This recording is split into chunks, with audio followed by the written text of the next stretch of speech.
Diciembre de 1945. Una escuadrilla de aviones militares estadounidenses se desvanece frente a la costa de Florida. Marzo de 1918. Un enorme buque de carga de la Marina Americana que se dirige a Baltimore desaparece sin dejar rastro. A lo largo de los años, muchos barcos y aviones han desaparecido en una zona del océano con una extensión de 725.000 kilómetros cuadrados, dando lugar al misterio, las leyendas y el miedo. Es el Triángulo de las Bermudas. Ahora, utilizando nuevas tecnologías, podemos hacer que se retiren las aguas por completo para desvelar un paisaje oculto. Vamos a vaciar el Triángulo de las Bermudas. Descenderemos a las profundidades para explorar sus rincones más oscuros y para investigar algunos de sus mayores misterios.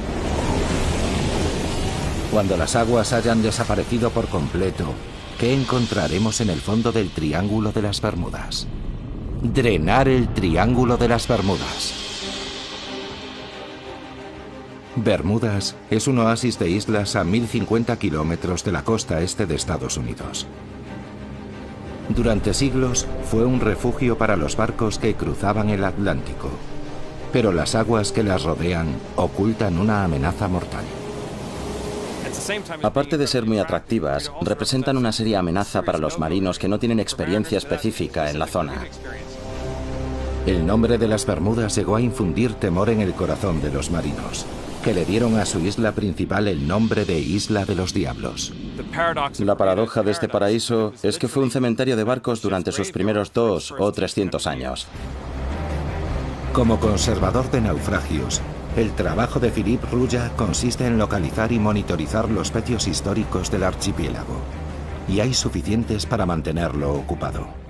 De hecho, en estas aguas pueden haberse hundido hasta 300 barcos. Pero, ¿por qué naufragaron tantos barcos en estas aguas claras y cristalinas tan cerca de tierra?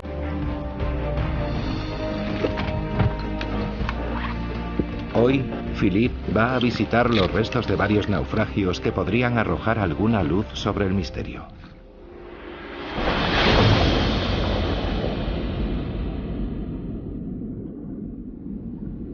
El primero es el Mary Celestia, un barco que transportaba suministros durante la Guerra Civil Americana.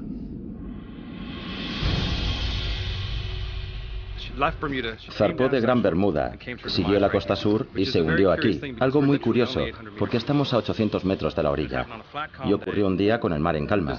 Es algo realmente intrigante. Y vamos a intentar averiguar cómo pudo ocurrir. Los restos están a solo 15 metros de profundidad. Y todavía se puede reconocer la característica rueda de paletas. Un poco más adelante, siguiendo la costa, hay otro pecio, el del Constellation. Y un poco más allá, otro más, el del Montana.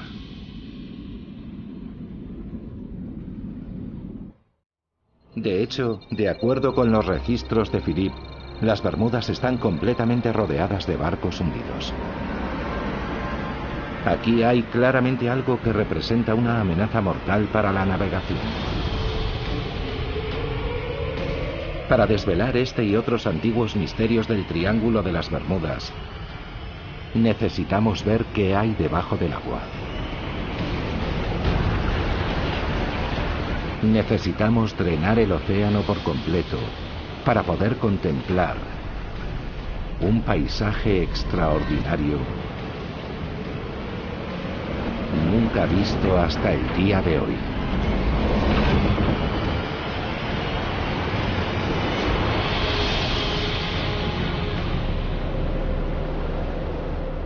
Ahora es posible observar las profundidades del Triángulo de las Bermudas gracias a una tecnología llamada batimetría o mapeo con sonar.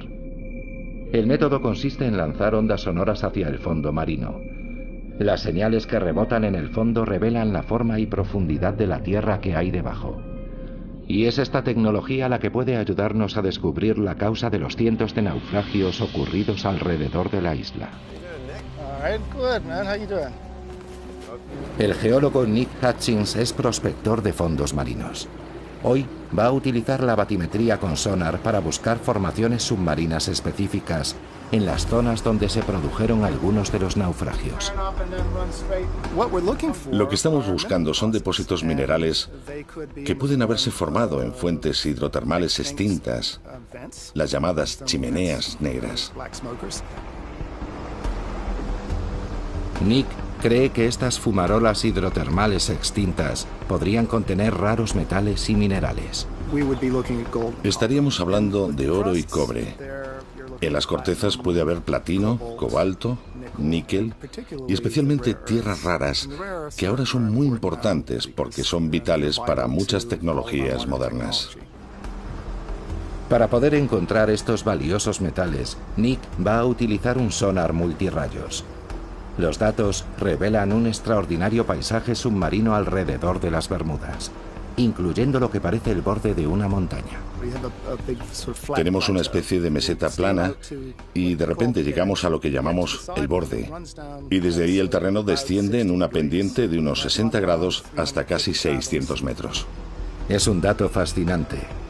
Pero ¿por qué nos encontramos el borde de una montaña justo frente a la costa de Gran Bermuda? Para entenderlo, necesitamos ver la imagen completa. Utilizando los últimos datos tomados con sonar alrededor de las Bermudas, podemos vaciar toda esta zona por completo.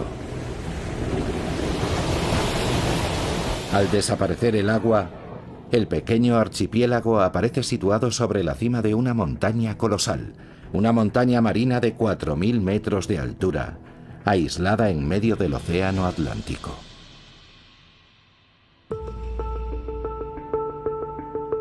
Mandy Sheila, analista cartográfica del gobierno de las Bermudas, quedó asombrada al conocer estos nuevos datos. Es maravilloso tener esta tecnología que nos muestra la imagen de lo que hay debajo de la superficie marina. Lo que podemos apreciar aquí es una vista increíble. Es como si estuviéramos en lo alto de la montaña de las Bermudas mirando hacia el sur, hacia el Caribe, hacia el Triángulo de las Bermudas, sin una gota de agua, con esa llanura interminable delante.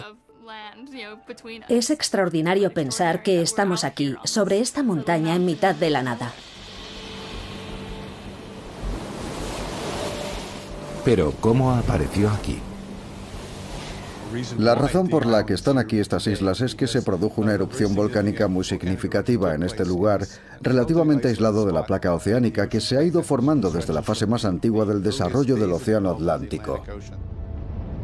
El volcán siguió creciendo sin cesar a lo largo de millones de años, hasta elevarse vertiginosamente sobre la superficie del océano. Siguió erupcionando hasta formar una enorme isla volcánica que se elevó 1.000 o 1.200 metros sobre la superficie del mar. Cuando el volcán se extinguió hace 30 millones de años, el viento y la lluvia erosionaron la montaña hasta convertirla en una meseta plana.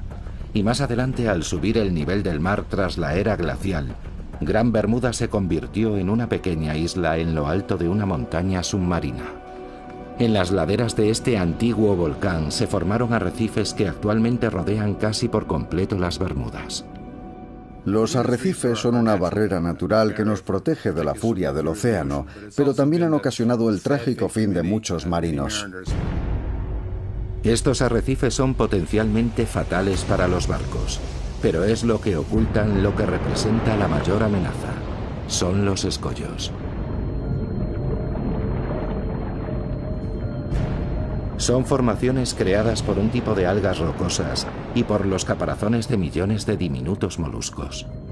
Juntos forman una estructura caliza increíblemente dura que puede elevarse hasta 12 metros sobre el suelo marino, y cuyas aristas a veces aparecen sobre la superficie con la marea baja. Estos escollos son mucho más duros que el arrecife que los rodea, de ahí que hayan sobrevivido y que los procesos que los crearon sigan avanzando. Y cuando un barco choca contra uno de ellos, sea de madera, de metal o de otro material, el impacto es muy fuerte. A veces estos escollos tienen puntas afiladas y pueden perforar el casco de un barco como un abrelatas, hundiéndolo en pocos minutos. Y cuando son más traicioneros es en los días de mar en calma. Una de las ironías de los escollos es que son más visibles cuando hay oleaje y tormentas. De hecho, son mucho más peligrosos los días de mar en calma, porque no hay forma de verlos. Estos escollos han sido la causa de muchos naufragios en las Bermudas, entre ellos el del Mary Celestia. Esta amenaza oculta rodea el archipiélago como un legado mortal de su pasado volcánico. Drenar la región de las Bermudas ha permitido explicar los cientos de hundimientos que se han producido aquí. Pero este no es más que un vértice del gigantesco triángulo que se extiende entre Bermudas en su ángulo norte, Puerto Rico por el sur y la costa de Florida por el oeste. Y fue una misión aérea que partió de Florida tras la Segunda Guerra Mundial la que dio origen al más conocido de los mitos del Triángulo de las Bermudas, el vuelo 19, la patrulla perdida. Ahora un equipo de submarinistas va a emprender la búsqueda de un avión relacionado con los misteriosos acontecimientos de aquel día. Y si seguimos drenando el mar, ¿podríamos encontrar pruebas que contribuyan a resolver el misterio? 5 de diciembre de 1945.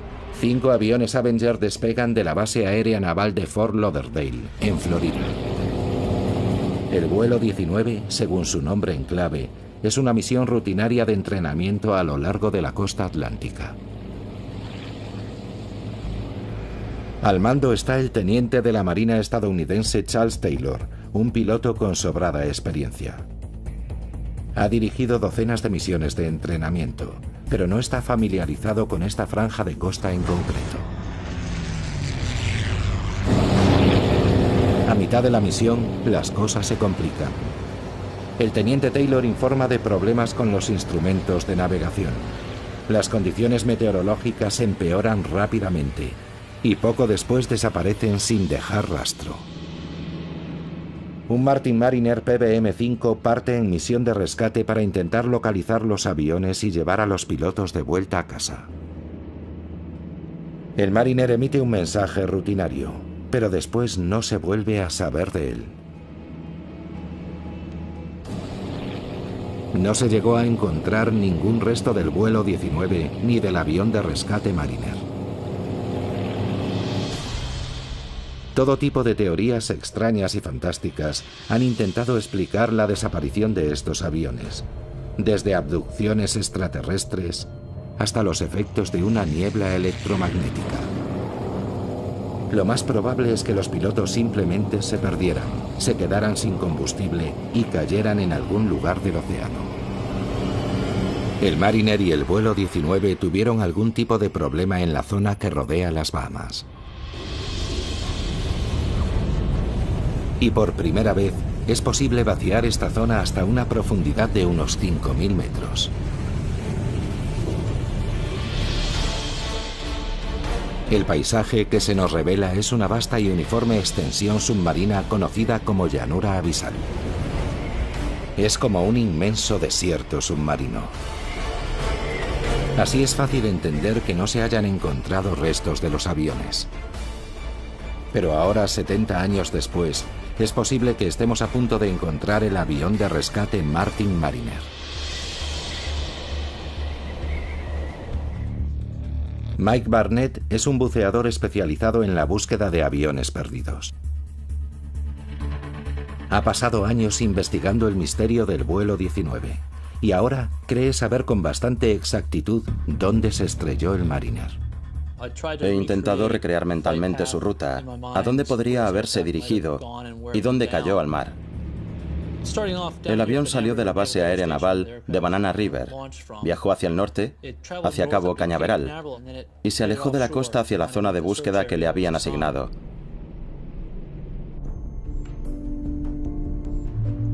Sabemos que una media hora después de despegar, un carguero comunicó que había visto una explosión. Pero cuando llegó un barco a la zona, no encontró ningún resto. O el avión se hundió, o la corriente del Golfo se llevó los restos. Hoy, Mike y su equipo van a emprender la búsqueda de los restos del avión desaparecido.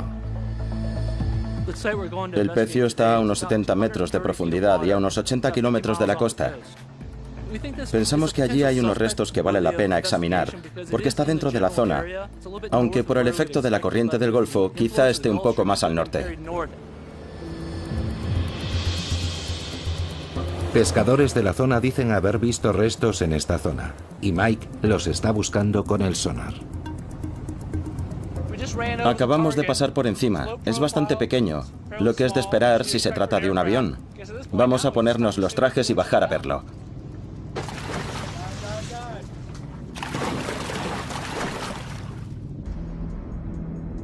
Los restos están a 69 metros de profundidad. Mike piensa que puede ser un avión, pero aún es pronto para saber si es el Mariner. La visibilidad a esta profundidad es muy limitada, y la fuerte corriente complica aún más la búsqueda. Sabemos que estamos cerca, hay muchos peces. Los restos de naufragio siempre atraen a muchos peces. De repente, los submarinistas ven algo en la penumbra. Esa es la rueda delantera del avión. Y a un tiro de piedra, el fuselaje oxidado de un avión de gran tamaño. Es muy interesante. Gran parte de la estructura está intacta. Habitualmente con el tiempo solo quedan pequeños fragmentos en el suelo marino. Así que ver algo así es bastante espectacular. ¿Podría tratarse de los restos del avión de rescate Mariner? El siguiente paso es tomar imágenes de cualquier detalle que permita identificar el avión. En la sala se pueden distinguir pilones que podrían haber sido soportes para flotadores. Parece que son los restos de un hidroavión. Las ventanillas a los lados del fuselaje son semejantes a las de un Mariner. Y la forma del estabilizador horizontal concuerda con las fotos que han visto del avión. Todo indica que podrían ser los restos del avión de rescate Mariner, pero todavía no han encontrado ninguna prueba concluyente. Sin duda es un avión. Debo ser cauto con lo que digo, pero hay detalles muy interesantes. Hay muchas cosas propias de un avión de rescate. Estoy deseando volver y ver las fotos y los vídeos en detalle. Estoy nervioso, muy nervioso. Esto merece un examen más minucioso. Mike necesita la opinión de un experto para identificar el avión y le va a mostrar las imágenes de la inmersión al historiador Roy Stafford. Roy es expiloto de la Marina estadounidense y una autoridad en aviones militares americanos. Esto es el principio de la inmersión. Llegamos al fondo y nadamos contracorriente hacia el pecio. Como puedes ver, aquí ya se ven algunos restos. Teníamos la esperanza de encontrar el Martin Mariner, pero según íbamos examinando los restos, veíamos algunas cosas que no encajaban. Así que ahora mismo no tenemos claro qué modelo es. Bueno, a juzgar por el sistema de frenado que tiene la rueda que se ve ahí, es un avión posterior a la Segunda Guerra Mundial. Eso puedo decírtelo ya. Eso parece obviamente parte de la cabina, la parte superior de las ventanas. Roy está seguro al 100% de que estos restos no pertenecen al Mariner que estaban buscando. Pero si no es el avión de rescate perdido, ¿qué avión es? La respuesta podría contribuir a resolver otro misterio del Triángulo de las Bermudas. Esto que vemos aquí es importante. Podría ser una ventanilla para una cámara. Exacto. De hecho, vimos varias dentro. Y se veían mucho. Nos llamaron la atención. Se puede ver que es un bimotor. Está claro. Solo hay dos posibilidades. Dos pilones, uno a cada lado. Podría ser un RB-66 que no tendría por qué estar en esa zona, o una 3 de la Marina. Roy no tarda en identificar de forma concluyente el modelo de avión. Sin lugar a dudas es una 3 Sky Warrior. Si nos fijamos en el fuselaje y los pilones que tiene bajo las alas, en los detalles que se ven de la cola y en que el tren de aterrizaje se retrae en el fuselaje, todo indica que sin duda es una 3 Sky Warrior. El A-3 Sky Warrior era el avión más grande de la Marina americana que podía despegar de un portaaviones en aquella época. Y los archivos de la Marina recogen que en 1960 uno de ellos se hundió al intentar aterrizar en un portaaviones en la zona. Es muy probable que los restos que han encontrado Mike y su equipo pertenezcan a SA-3. Pero el vuelo 19 y el avión de rescate Mariner siguen perdidos. Seguiremos buscando. Sabemos que está ahí, solo es cuestión de encontrar el lugar exacto. Si pudiéramos secar la gran llanura abisal que rodea las Bahamas, casi con toda certeza, en algún lugar encontraríamos a la patrulla perdida.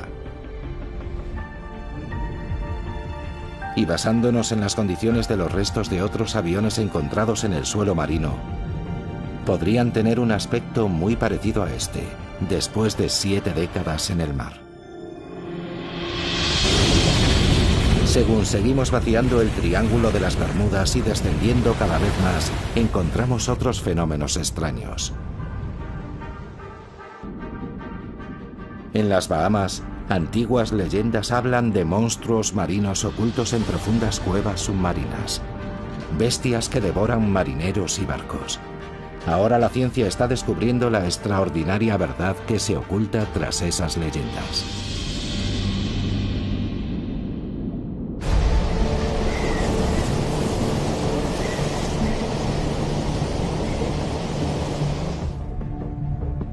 A solo 80 kilómetros de la costa de Florida, en la punta occidental del Triángulo de las Bermudas, están las Bahamas, un archipiélago de más de 700 islas.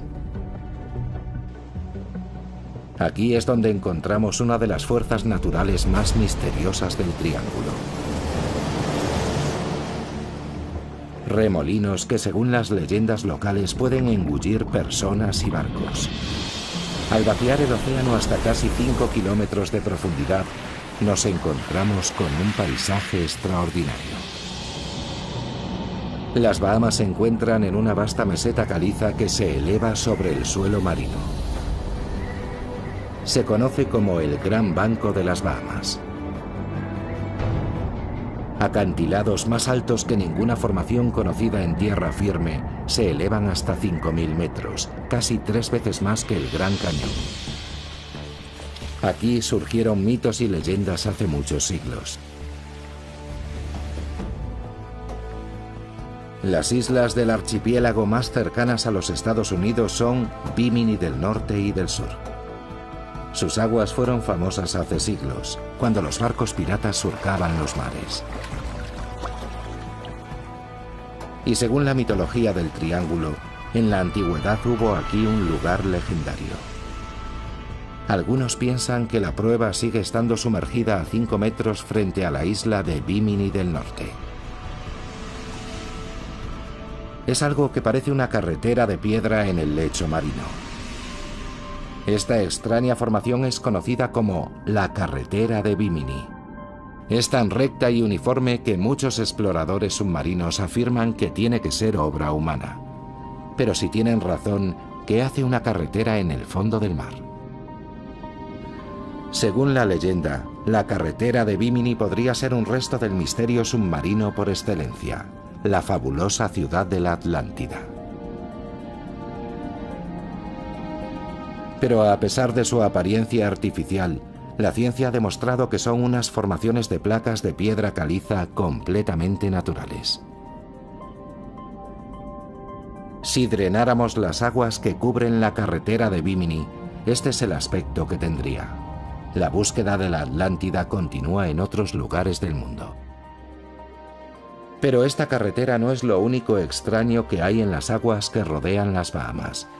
En la isla Larga, una de las Bahamas meridionales, encontramos unos accidentes geológicos aún más extraños. Tom Ayliff es profesor de biología marina y hace más de 25 años que estudia esta región.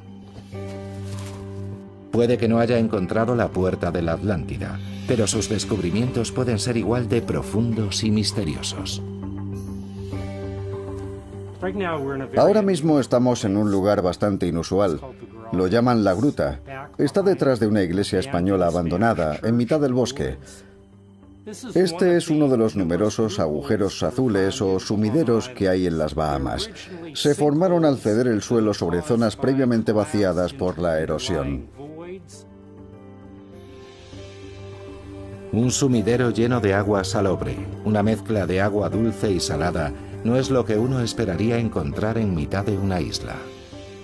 Es muy inusual porque contiene un gran número de animales muy interesantes. Hay una población de grandes gambas rojas que viven en la cueva. En el agujero azul hay una gran abundancia de vida submarina. La incógnita es cómo ha podido ocurrir. ¿De dónde viene el agua salada? ¿Por qué hay tal concentración de vida submarina? La respuesta podría encontrarse en otro agujero azul, uno que está mucho más cerca de la costa. Situado a pocos metros del mar, es un agujero gigante comparado con la gruta. Incluso desde el aire es posible asomarse a sus profundidades. Y se extiende cientos de metros bajo el nivel del mar. Es el agujero azul de Dean, el mayor y más profundo que se conoce. Y siendo una de las personas que más lo ha explorado, Tom Ayliff es muy consciente de los peligros que encierra. Ha habido casos de personas que se han acercado demasiado al borde y hay una pendiente muy pronunciada de arena. Si no tienes cuidado, un paso en falso en el borde es suficiente para resbalar y caer al interior. A lo largo de los años, el agujero azul de Dean se ha cobrado varias vidas. Los habitantes de la zona mantienen las distancias a causa de las historias sobre sucesos sobrenaturales. En las Bahamas hay muchas historias y leyendas populares sobre los agujeros azules. Una de ellas cuenta que hay un monstruo, el Lusca, que vive ahí, y que el agua que entra y sale del agujero es el agua que inhala y exhala el monstruo. Hay historias de barcos que se acercaron demasiado al agujero azul y fueron engullidos por la inhalación del Lusca. Por increíble que parezca, Tom ha observado remolinos en el agujero azul de Dean como los que mencionan las leyendas. Cuando estaba bajando la marea, he llegado a ver hasta 3 remolinos aspirando agua al mismo tiempo en la superficie del agujero. Tom se ha propuesto encontrar una explicación racional a este extraño fenómeno. Las mareas afectan a las aguas de la cueva, pero ¿podría haber otras fuerzas actuando en las profundidades del agujero azul? La única forma de averiguarlo es sumergiéndose.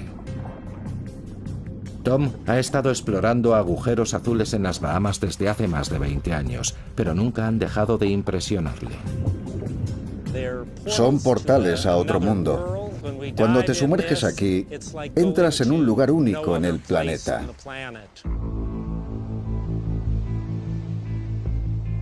Los agujeros azules son un extraño fenómeno natural al que los geólogos creen haber dado explicación.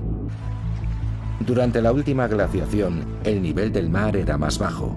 Entonces toda esta roca caliza estaba sobre la superficie.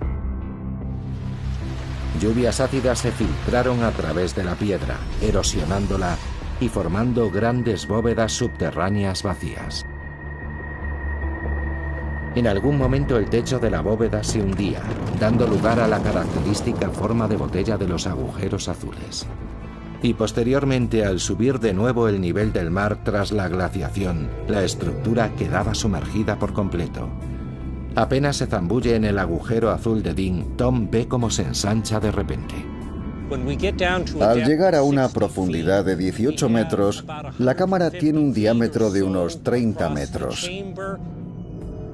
Y a medida que seguimos bajando, a unos 25 metros, se ensancha aún más, probablemente hasta alcanzar unos 90 metros de diámetro.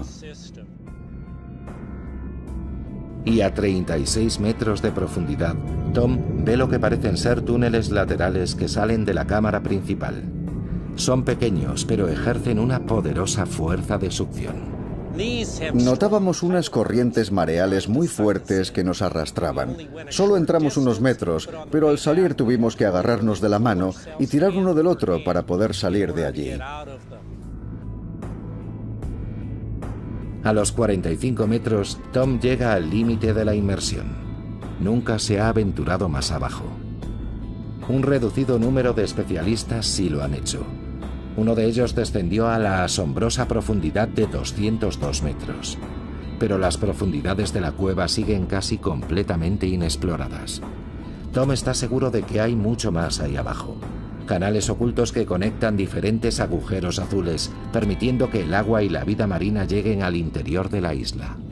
A mayores profundidades, donde hay un mayor volumen de agua, la fuerza de esas corrientes debe de ser enorme, tan grande que probablemente es imposible luchar contra ella cuando la marea comienza a actuar.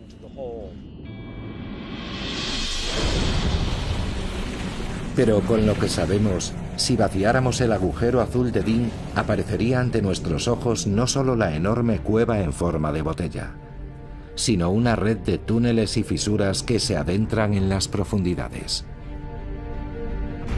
Es el flujo del agua al entrar y salir de estos túneles el que genera los remolinos, y no un mítico monstruo marino. Sin duda, el agujero azul de Dean es una estructura geológica inquietante, pero completamente natural. Los agujeros azules de las Bahamas están revelándonos poco a poco sus secretos. Pero sigue habiendo otros muchos fenómenos sin explicación en el Triángulo de las Bermudas. Extrañas historias de murallas gigantes de agua que aparecen de repente. Y una extraña sustancia que cubre partes del lecho marino y que puede destruir barcos.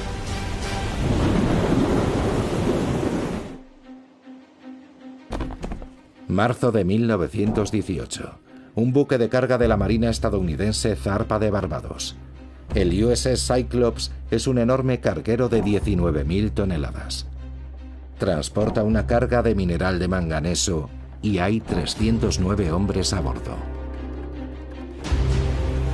Al día siguiente entra en una de las zonas de aguas más profundas de todo el Triángulo de las Bermudas. Y el Cyclops simplemente desaparece. No se encontró el menor rastro del gigantesco barco ni de su tripulación.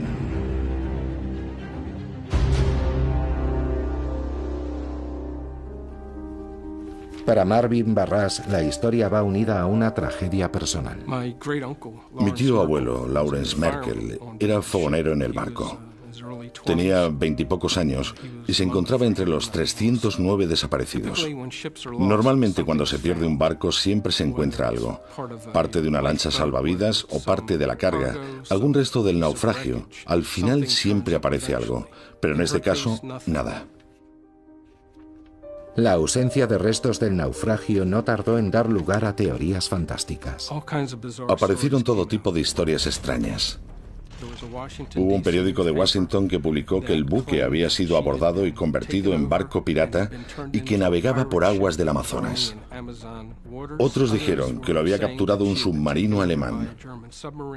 Incluso se dijo que había sido algún monstruo marino y se publicaron ilustraciones de incidentes de ese tipo en periódicos de todo el país. Marvin ha dedicado su vida a investigar qué le ocurrió realmente al Cyclops.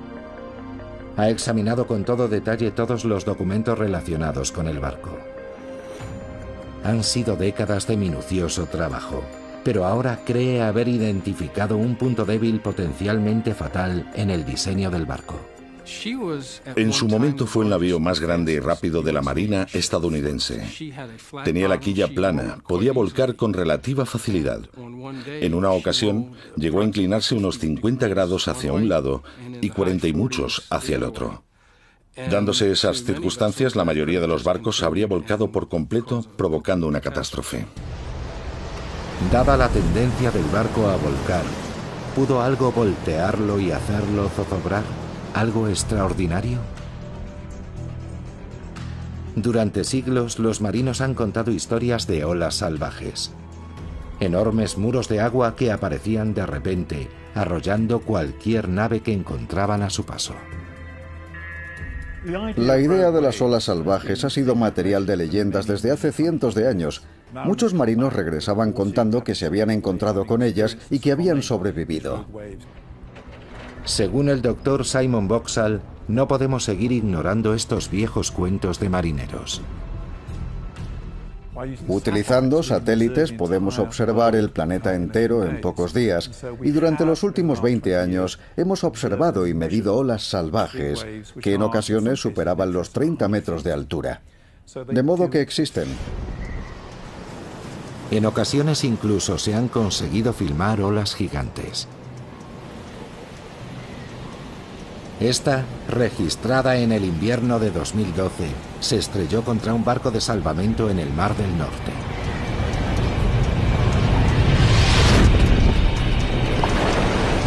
Teniendo en cuenta la meteorología del Triángulo de las Bermudas, ¿podrían producirse aquí olas gigantes a una escala similar? Tenemos el Atlántico Norte, las tormentas ecuatoriales, los sistemas de huracanes que se forman regularmente y tenemos tormentas que vienen del Golfo de México. Todo ello junto da lugar a un mar muy caótico y turbulento, con olas salvajes. Entonces, ¿pudieron producir las turbulentas aguas del Triángulo una ola salvaje lo bastante grande para hundir el Cyclops? El Triángulo de las Bermudas ha sido desde hace siglos un lugar envuelto en el misterio. Ahora estamos utilizando las tecnologías más avanzadas para hacer desaparecer el mar, desmontando mitos e investigando lo que realmente ocurrió. Pero a veces la ciencia experimental es suficiente para resolver un antiguo enigma. Estamos en la Universidad de Plymouth, en Inglaterra, y este es el tanque de oleaje del laboratorio Coast, uno de los más avanzados del Reino Unido. Puede simular una gran variedad de condiciones oceánicas que se pueden dar en el Triángulo de las Bermudas. Aquí los científicos están tomándose muy en serio las olas salvajes o gigantes. Vamos a una localización focal de 16 metros. Hoy, este equipo de oceanógrafos va a realizar un experimento para determinar si una ola gigante podría haber hundido un barco de gran tamaño, como el buque estadounidense, el Cyclops. El equipo coloca en el tanque un modelo a escala comparable en tamaño al Cyclops y van a someterlo al efecto de una ola gigante. Primero, generan un patrón de oleaje normal. Con el equivalente a olas de 8 metros, el barco se mantiene a flote. Pero cuando simulan el impacto de dos frentes tormentosos convergentes, empiezan a producirse interferencias en el patrón de oleaje. Y de repente, como si brotara de la nada, una ola gigante. Es el equivalente a una ola de más de 15 metros de altura, y su efecto sobre el modelo a escala es más que evidente.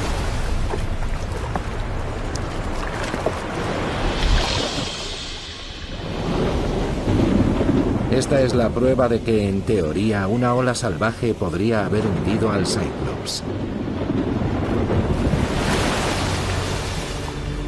Pero hay otro fenómeno extraño que podría haber provocado el hundimiento del barco. Para verlo, tenemos que vaciar aún más el Triángulo de las Bermudas. En el lecho marino, a más de 350 metros de profundidad, existen grandes depósitos de un extraño material blancuzco y ceroso. Una sola de estas manchas puede cubrir un área mayor que Manhattan. Es una sustancia llamada hidrato de metano.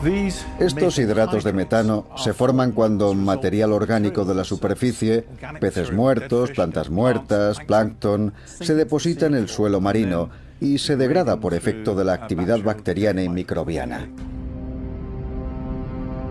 Estas imágenes muestran aglutinaciones reales de hidratos de metano en el suelo marino. Pero el metano también puede quedar atrapado en bolsas bajo el suelo oceánico.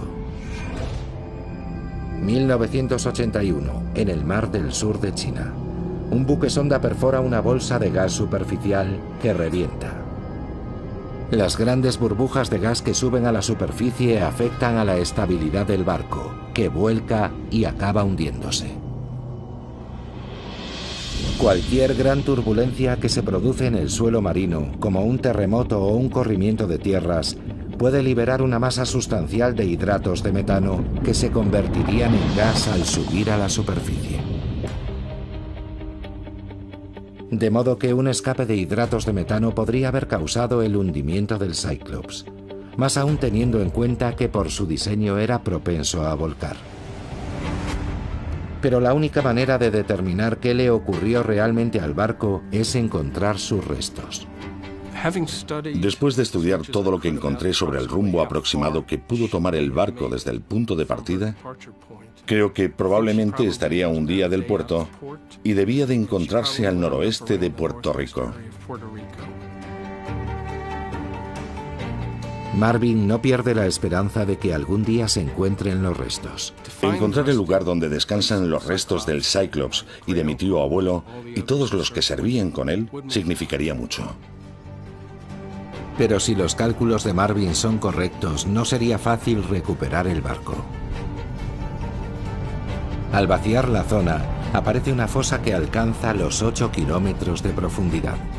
Es la fosa de Puerto Rico. Aquí es donde se encuentra el punto más profundo del triángulo. De hecho, es el punto más profundo de todo el Atlántico. Al explorar este gigantesco accidente geológico submarino, los científicos están descubriendo que podría ocultar el más temible de los secretos del Triángulo de las Bermudas, el detonador de un tsunami potencialmente devastador.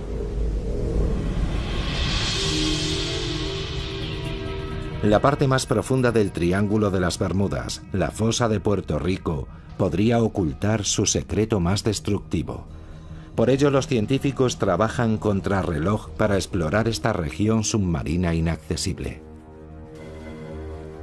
Aquí, en el laboratorio de toma de imágenes remotas de la National Geographic Society, se ha desarrollado una nueva tecnología clave para poder filmar en el océano profundo. Se llama DropCam. Enviar una cámara a los lugares más profundos del océano encierra varios retos. Cuando metes algo debajo del agua, el peso de la columna de agua que tiene encima ejerce presión sobre ese objeto. Y si imaginamos el peso de 8.000 metros de agua encima de una burbuja de cristal, es una presión enorme, del orden de cientos de atmósferas. Después de años de desarrollo, su ingeniero jefe, Eric Bergenpass, se dispone a probar su cámara en el océano frente a Chile. No tiene propulsión, de modo que un peso hunde la cámara hasta el fondo. Teníamos un nudo en el estómago en el momento de lanzarla al mar por la borda. Cuando el equipo la soltó sobre la fosa de Puerto Rico, tardó hora y media en recorrer los 8 kilómetros que la separaban del fondo. Estaba programada para pasar varias horas en el lecho marino, volver a la superficie y transmitir su posición. Sientes un alivio increíble cuando por fin oyes la señal VHF de la baliza en el radiotransmisor y ves que el satélite lo detecta. Estas son algunas de las primeras imágenes reales del fondo de la fosa de Puerto Rico, a 8 kilómetros de profundidad. El proyecto de imágenes remotas del océano profundo nos ha abierto una ventana a una de las grandes regiones inexploradas del planeta Tierra. Pero sus imágenes son una serie de instantáneas que capturan un área de pocos metros cuadrados en cada inmersión. Para vaciar completamente toda la fosa de Puerto Rico necesitamos muchos más datos.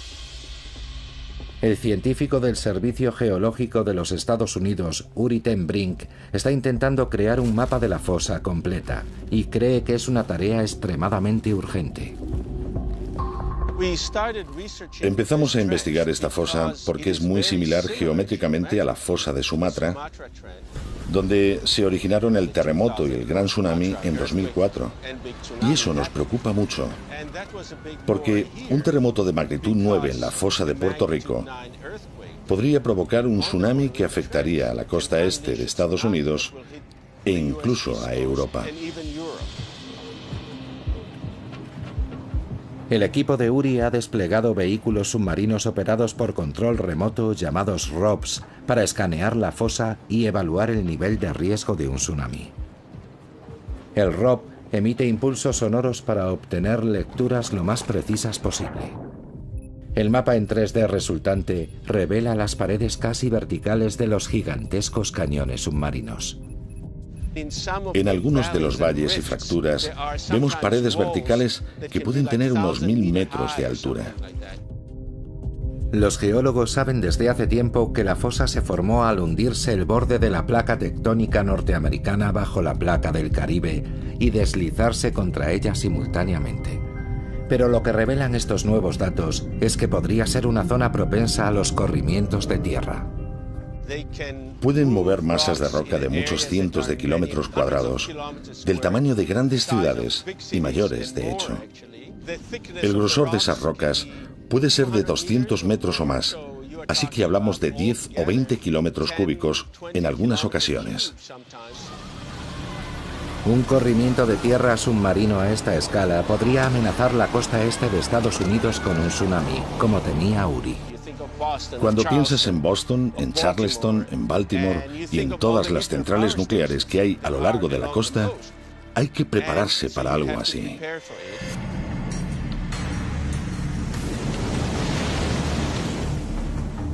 Ahora, tras el desastre de Fukushima en 2011, conocemos bien las consecuencias del impacto de un tsunami contra una central nuclear insuficientemente protegida. Para que un tsunami equivalente alcanzara los Estados Unidos, tendría que producirse un terremoto de magnitud 9 en la fosa. Para calcular las posibilidades de un terremoto de esa magnitud, el equipo de Uri ha tomado muestras de rocas del fondo de la fosa y las ha analizado en el laboratorio. Los resultados supondrán un inmenso alivio para los habitantes de la costa este norteamericana, aunque para quienes vivan más cerca de la fosa podrían ser desastrosos. Por lo que sabemos actualmente, no estamos seguros de que puedan producirse terremotos de esa magnitud, lo que no quiere decir que no pueda haber grandes terremotos de magnitud 8 u 8,5 que podrían no llegar hasta la costa este norteamericana, pero que causarían tremendos daños en el Caribe. También es posible que un terremoto originado en la fosa provocase la liberación de hidratos de metano. Y existe la posibilidad de que este fenómeno sea responsable de algunas de las desapariciones acaecidas en la zona. Los datos recogidos por Uri nos han permitido vaciar 800 kilómetros de la fosa de Puerto Rico. Dadas sus colosales dimensiones y su enorme profundidad, no es tan sorprendente que muchos de los barcos y aviones perdidos en el triángulo no hayan aparecido nunca.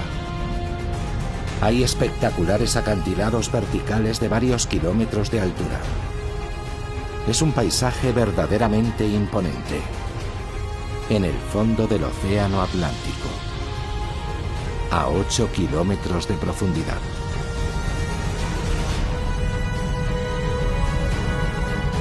Drenar las aguas del Triángulo de las Bermudas nos ha permitido ver por primera vez una asombrosa variedad de terrenos. Y algunos de los fenómenos más extraños observados en nuestros océanos. Los mitos y leyendas del Triángulo están profundamente enraizados en la historia. Pero hemos descubierto que los peligros que encierra esta región no parecen deberse a ningún fenómeno sobrenatural, sino a las muy reales y temibles fuerzas de la madre naturaleza.